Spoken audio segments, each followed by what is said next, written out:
মেঘ বলল, যাবি? অনেক দূরের গেরুয়া নদী, অনেক দূরের একলা পাহাড়, অনেক দূরের গহন সে বন, গেলেই দেখতে পাবি। যাবি? জানালা দিয়ে মুখ ঢুকিয়ে বলল সে মেঘ, যাবি? আমার সঙ্গে যাবি? দিন ফুরিয়ে রাত ঘনাবে, রাত্রি গিয়ে সকাল হবে, নীল আকাশে উড়বে পাখি, গেলেই দেখতে পাবি। যাবি? শ্রাবণ মাসের একলা দুপুর। মেঘ বলল, যাবি? আমার সঙ্গে যাবি? কেমন করে যাব রে মেঘ, কেমন করে যাব? নিয়ম বাঁধা জীবন আমার, নিয়ম ঘেরা এধার ওধার, কেমন করে নিয়ম ভেঙে এ জীবন হারাবো? কেমন করে যাব রে মেঘ, কেমন করে যাব?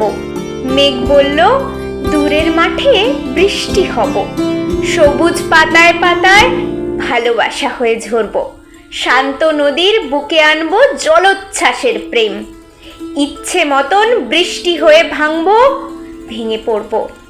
এই মেয়ে, তুই যাবি? আমার সঙ্গে যাবি? যাব না মেঘ, পারবো না রে যেতে, আমার কাছে কাজের বাঁধন, কাজেই থাকি মেতে, কেবল যখন ঘুমিয়ে পড়ি তখন আমি যাই, সীমার বাঁধন ডিঙিয়ে দৌড়ে এক ছুটে পালাই, তখন আমি যাই। স্বপ্নে আমার গেরুয়া নদী, স্বপ্নে আমার সুনীল আকাশ, স্বপ্নে আমার দূরের পাহাড়, সব কিছুকে পাই। জাগরণের এই যে আমি কৃতদাসের মতন, জাগরণের এই যে আমি এবং আমার জীবন, কাজ অকাজের সুতোয় বোনা মুখোশ ঘেরা জীবন। তবু রে মেঘ যাব একদিন ঠিক তোর সঙ্গেই, শ্রাবণ হাওয়ায় নতুন রঙে যাব রে মেঘ যাব, সেদিন আমি শিমুল পলাশ ভিজবো বলে যাব, পাগল হাওয়ায় উতল ধারায় আমায় খুঁজে পাবো। যাব রে মেঘ যাব।